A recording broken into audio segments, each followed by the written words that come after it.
We uphold the law. Most recently, we've been studying Romans chapter 3. Now we're at the last verse, 31.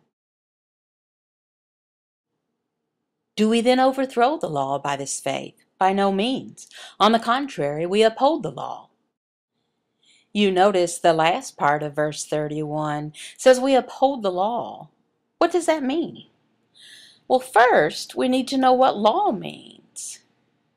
Well, from the Greek word nomos, what that means is it can mean the first 5 books of the Bible, the Pentateuch, which was Genesis, Exodus, Leviticus, Numbers, and Deuteronomy.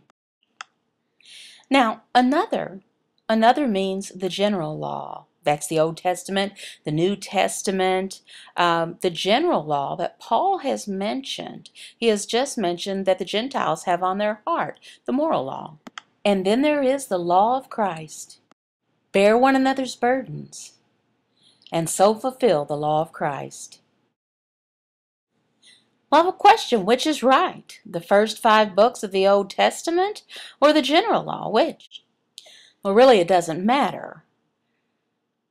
You see the word Torah. What about that?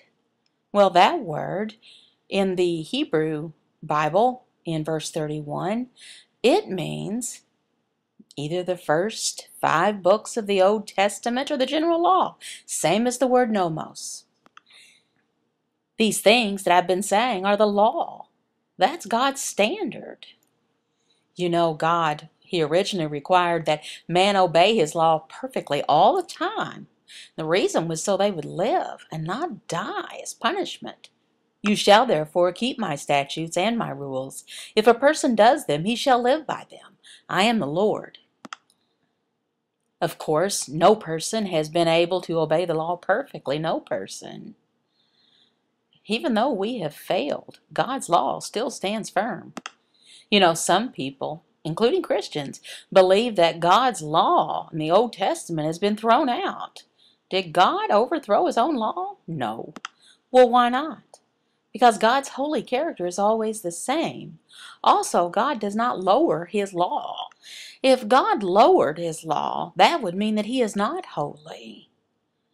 It would mean that we were stuck as long as we live with guilt. Or do you not know, brothers, for I am speaking to those who know the law, that the law is binding on a person only as long as he lives? That is one main point that Paul has made clear all the way through Romans chapter 1, chapter 2, and chapter 3, that we all have sinned. We all, no matter if we're Gentiles or Jews, doesn't matter, we're all equally guilty. Ever since the first person, Adam, guilty of breaking God's law.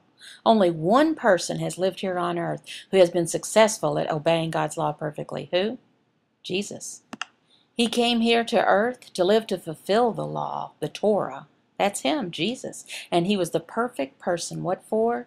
To go on the cross instead of us, we sinners who trust in Him for our salvation. Our sins have been put on the cross. And Jesus was also the perfect person. What for?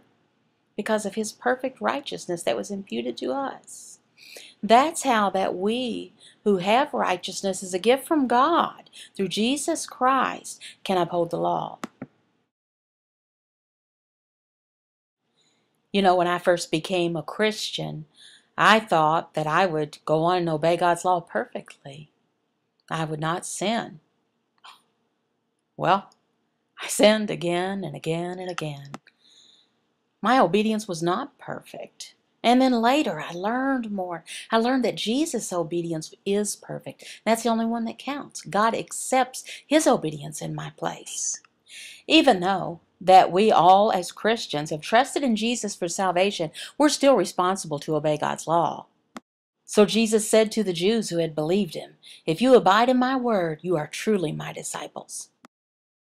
I'm going to elaborate more on this verse, Romans chapter 3, verse 31, in the next devotion. Coram Deo.